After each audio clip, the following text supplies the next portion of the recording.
President Trump is once again blasting Democrats over failed immigration laws.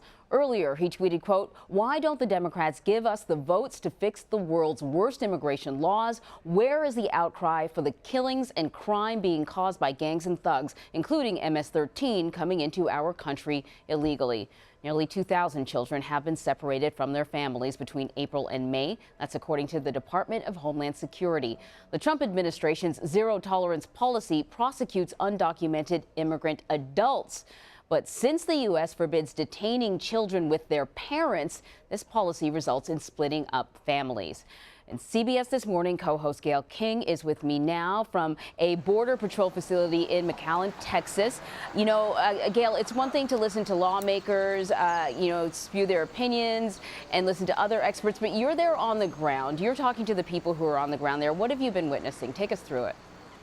You are so right, Anne Marie. It's one thing to hear the politicians speak. It's quite another to talk to the people who have been separated from their children for 6 days. That was a woman I met yesterday, Christina.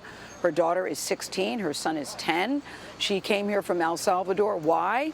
Because she was told her 16-year-old daughter would be raped and killed, and the family would be killed if she did not join a gang. So given the choice she felt between that, she's desperate.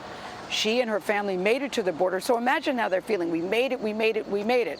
Certainly when they hear our story, they're going to let us in. And they have relatives here in the United States. And that's who they were trying to get to. Only to arrive here and be separated from your children. She did not know where that was going to happen. She had no idea where they were going to be taken. So, of course, so you add the stress upon stress upon stress. And imagine from their children's point of view, because not only was she separated from the kids were then separated from each other. So they couldn't even comfort each other. It's just a terrible, terrible situation. It goes against everything that we in this country believe in, starting with the Statue of Liberty. You know what it says at that plaque: bring us your tired, your poor, your huddled masses who yearn to be free. I say the Statue of Liberty is weeping today. Yeah, you wonder how this will work as a deterrent if, the families that are showing up at the border aren't even aware of the fact that their children will be removed from them. They have to know ahead of time to make that decision. Yes, we talked to one man who said, listen, I did not know that that was the case when I came. I heard when I was en route, but he said I continued on because I still think that that would have been a better life and take the chances than staying where I was staying. He was coming from Honduras. Oh, they're primarily coming from 3 different countries, they tell me: Honduras, El Salvador, and Guatemala. So, Gayle, you also spoke to the chief of the Rio Grande Valley sector of Customs and Border Protection. His name is Manuel Padilla. You spoke to him about the situation. I want to play a little bit of that sound, and then we can talk afterwards. I do agree that we have to do something. We created this situation by not doing anything. So what happens with zero tolerance is we were exempting a group, a population from the law. And what happens when you do that, it creates a vacuum, it creates a draw for a certain group of people that rises to trends that become a crisis. I'm gonna give you an example here. Because we were releasing family units, we were not taking any action. May 2nd, just last month, we had an MS-13, full-blown MS-13, accompanied by his 1-year-old child. He thought that he was going to get released into the community. That was not the case. Oh, that's very interesting, Gayle. This is a gentleman like the other people that he works with. They're on the front lines. They are subject to the whim of the policies of whatever administration is in power at the time. I'm wondering how he feels about how things are unfolding now. Yeah, it's interesting because I asked him, do you personally agree with this policy, or are you just carrying out orders? I can't say that he fully answered that question, but listen, Chief Padilla is a very nice man, very professional man. He admits that this is a very complicated issue. And he knows that they have a job to do. But I think for most people watching, there has got to be a better way. And quite frankly, Anne Marie, I don't know what the better way is.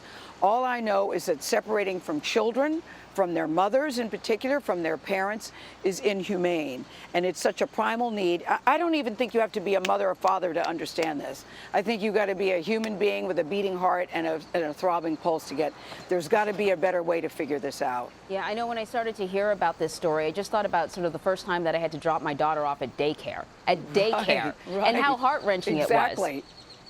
Exactly. Yeah. And you knew that you were going to see her in 3 or 4 hours. And that she was in good hands. And you knew she was in good hands. Exactly. You knew she was in good hands, and you knew who she was with. So imagine the trauma. And I thought the president of the American Pediatric Academy, I thought she was stellar this morning, where she says the trauma that is caused with these little children, she was talking about 2- and 3-year-olds, the thing that it does to your brain, the way that it affects your brain, could change these children for life. And that's also something that we should be taking into account here. Yeah, definitely. This is no small thing that is happening. Yeah, definitely. I just want to ask you, quickly about Homeland Security Secretary Kirstjen Nielsen. She went on the defensive over the weekend, basically slamming the military and sort of and advocacy groups, saying that there's misreporting going on.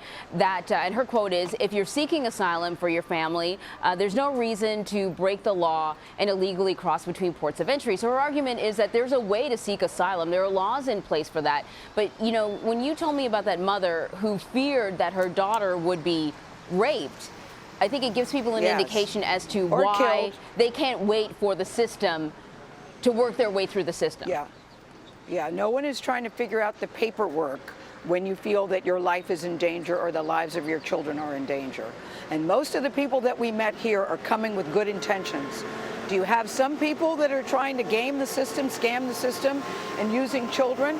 Chief Padilla cited a couple of examples of that. But for most of the people that we saw, I thought Dr. Kraft was good, the pediatrician. When you're at the border and you see a young girl, a young child screaming for their mommy, chances are they are not working with a drug trafficker. Right, indeed. Gayle King, thank you so much for your reporting down there. All right, Anne Marie, thanks.